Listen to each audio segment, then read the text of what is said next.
Akibat banjir bandang menerjang Kecamatan Juli, Kabupaten Biren, Aceh, jembatan penghubung dengan daerah lain terputus. Seorang balita yang sedang sakit terpaksa dievakuasi warga menggunakan kabel sling.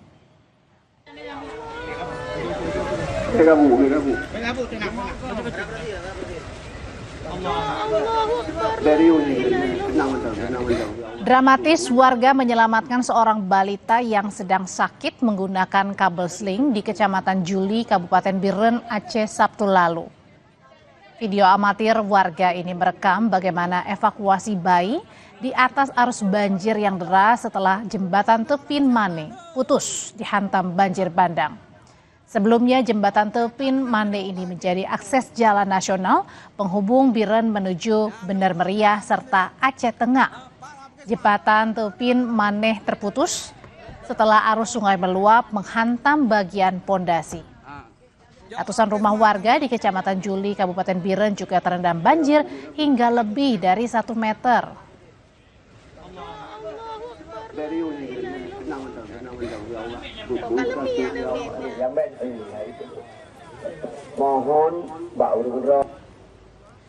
Demi memantau keluarga yang juga jadi korban banjir dan longsor, warga memodifikasi kabel sling untuk dijadikan sebagai satu-satunya jembatan penghubung di Kecamatan Juli, Biren, Aceh yang dihantam banjir bandang hingga akhirnya membuat jembatan jadi terputus. Warga terpaksa melawan rasa takut mereka saat menyeberang menggunakan kabel sling di lintas nasional penghubung Biren, Bener Meriah, dan Aceh Tengah. Jalur penyeberangan seadanya menjadi harapan satu-satunya bagi warga untuk bisa melintas dan mendapatkan kabar terkini dari keluarga mereka pasca bencana banjir dan longsor, di mana hingga saat ini masih terdapat wilayah yang mengalami pemadaman listrik dan terputusnya jaringan telepon seluler. Keberadaan kabel sling darurat juga dimanfaatkan untuk akses penyaluran bantuan.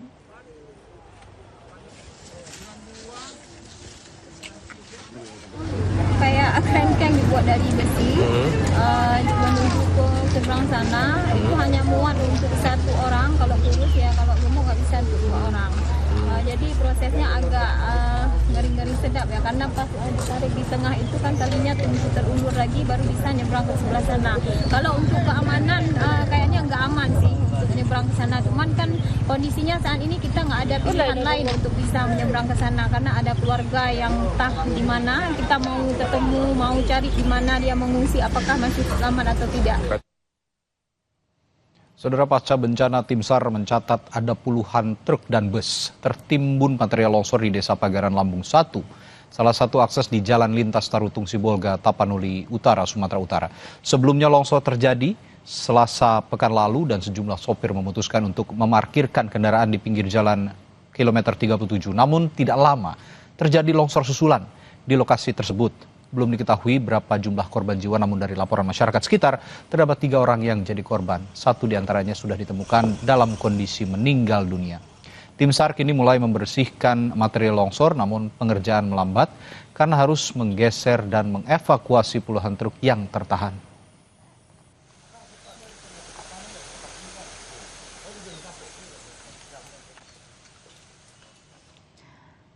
Kondisi yang sama halnya seperti di Kabupaten Tapanuli Utara, Sumatera Utara, ada seorang warga juga rela berjalan kaki selama 3 hari demi menembus daerah terisolasi, mencari kabar kedua orang tuanya di kota Sibolga. Pasca bencana longsor dan banjir di Sumatera Utara, akses jalan masih terputus. Jalur komunikasi juga sangat terbatas dan membuat sejumlah warga harus melewati medan curam berlumpur dari Tarutung ke Sibolga untuk bertemu keluarga. Salah satunya Septiana Huta Barat. Ia bersama puluhan warga lainnya melewati lumpur, mendaki bukit untuk segera berjumpa dengan keluarga. Septiana berangkat dari Tarutung berbekal makanan seadanya. Ia dan warga lainnya terkadang mendapat makan saat melintas desa dan mencari tumpangan untuk singgah bermalam. Namun sebelum tiba di Sibolga, Septiana bersyukur ia bisa berjumpa dengan adiknya yang mengabarkan bahwa kedua orang tuanya dalam kondisi sehat dan selamat, serta memiliki cukup bekal untuk beberapa hari ke depan. Kami dari rimba-rimba ini kayak gila kami jalan. menuju hulu, bukit lagi. Gitu lah, terus pulang pun begitu, balik ke sini pun begitu. Nginap lah kami di tempat orang, dikasihlah makan, dikasihlah baju. Gitulah Pak perjalanannya. Jadi hitungan dari Kamis sampai ini hari Minggu kan, udah berapa hari? Kamis, Jumat, Sabtu, Minggu, 4 hari lah di perjalanan.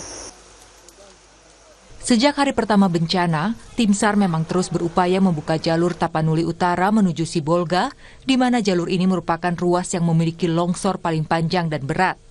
Dalam area yang terisolasi tersebut, sejumlah warga masih bertahan dan mulai kekurangan stok kebutuhan pokok. Roganda Malau, Kompas TV, Tapanuli Utara, Sumatera Utara. Sepekan terakhir pasokan BBM di Kabupaten Biren, Aceh berhenti karena jembatan lintas nasional putus diterjang banjir. Ribuan warga rela antre seharian demi mengisi BBM jenis Pertalite. Salah satu antrean panjang terjadi di SPBU, Kecamatan Juli, Kabupaten Biren, Aceh. Antrean ini terjadi sejak 2 hari terakhir karena pasokan BBM dari Depot Lok Sumawe berhenti sejak banjir bandang. Warga berharap pemerintah segera memperbaiki jalur transportasi untuk mempercepat penyaluran pasokan dari depo terdekat, terutama untuk jenis BBM Pertalite.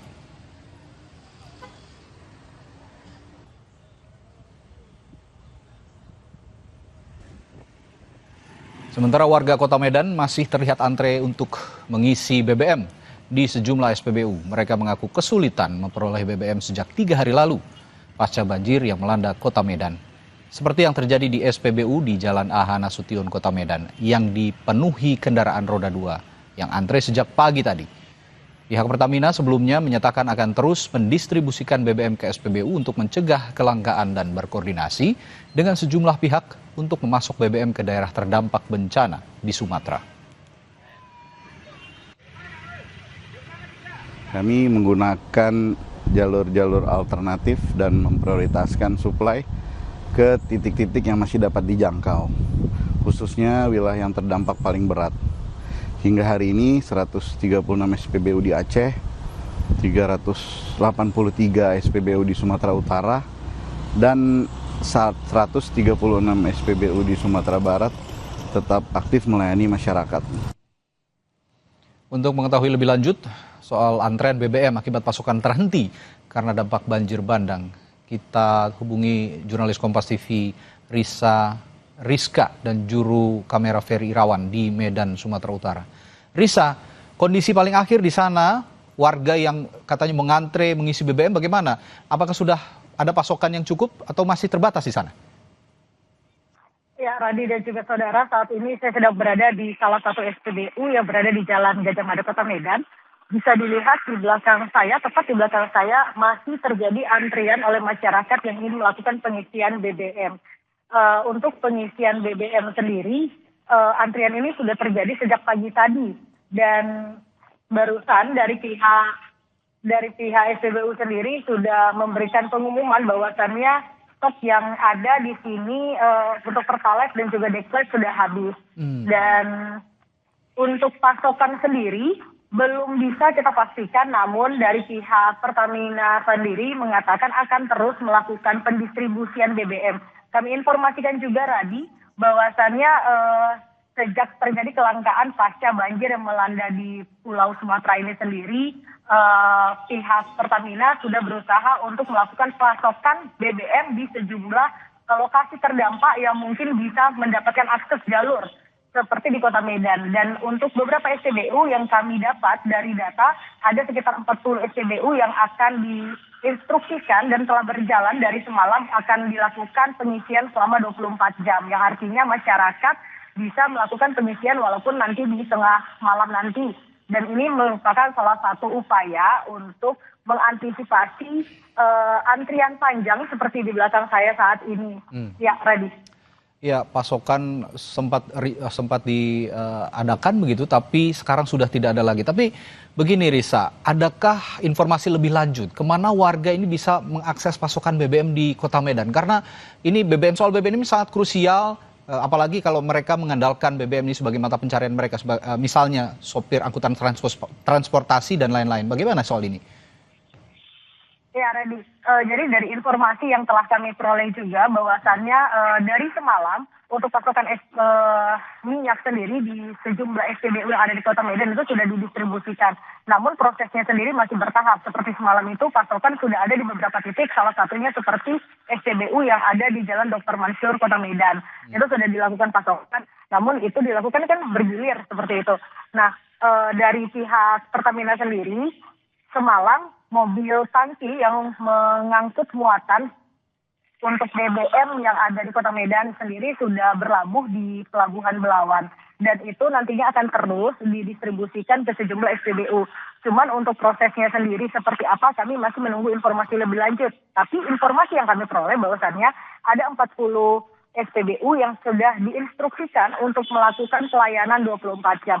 Dan SPBU itu tersebar di sejumlah kecamatan yang ada di Kota Medan, seperti Kecamatan Medan Kota, Polonia, Tunggal, dan juga ada di Medan Baru, Radi.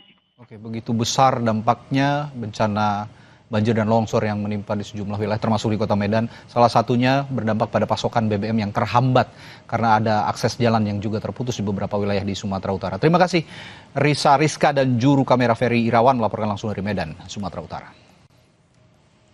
Banjir bandang yang terjadi di PD Jaya Aceh telah mengakibatkan 3.340 kepala keluarga terdampak. Rumah mereka kini tergenang lumpur, tidak ada satupun harta benda yang bisa diselamatkan selain pakaian yang menempel di badan.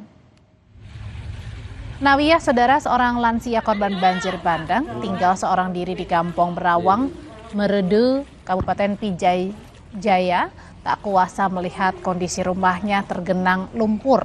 Tidak ada satupun barang yang bisa diselamatkan dari dalam rumah. Nawiyah pun mengaku tak mampu membersihkan seluruh sisa lumpur seorang diri. Selama banjir, Nawiyah mengungsi ke rumah keluarga yang tak terimbas banjir. Nawiyah mengaku hingga sekarang ia pun belum menerima bantuan dari pemerintah. Nawiyah berharap ada pihak yang mau membantu dirinya membersihkan rumah dari lumpur dan memberikan bantuan logistik untuk bisa bertahan hidup. Belum dapat bantuan. Ya, harapan Ibu kan semoga pemerintah membantu kami apa yang ada. Yang penting, yang utama sekali untuk makan. BNPB menyebut ada 2 desa mengalami kerusakan parah akibat diterjang banjir bandang di Tapanuli Selatan, Sumatera Utara. Hal ini terlihat usai 2 atau 3 hari hujan turun, didapati kondisi permukiman mengalami rusak berat. Bahkan kayu gelondongan yang terseret banjir masuk ke rumah warga. Kini kondisi di Tapanuli Selatan mulai berangsur membaik dan bantuan juga mulai terus diberikan ke lokasi terdampak bencana.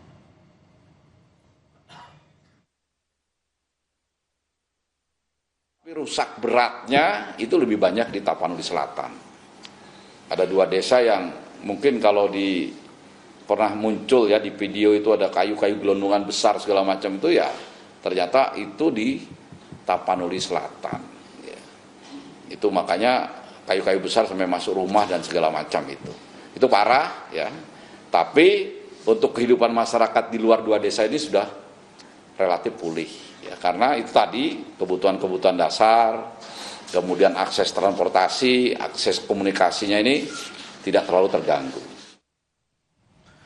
Kepala BNPB mengaku kaget melihat dampak banjir bandang di Sumatera Utara.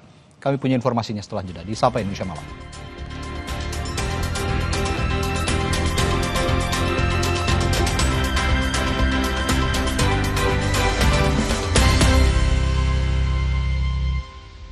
Eredivisie, Creme de la Creme kompetisi sepak bola Belanda. Tempat para jawara bertarung di atas rumput hijau dengan gengsi dan strategi dan momen tak terduga bersatu dalam satu laga.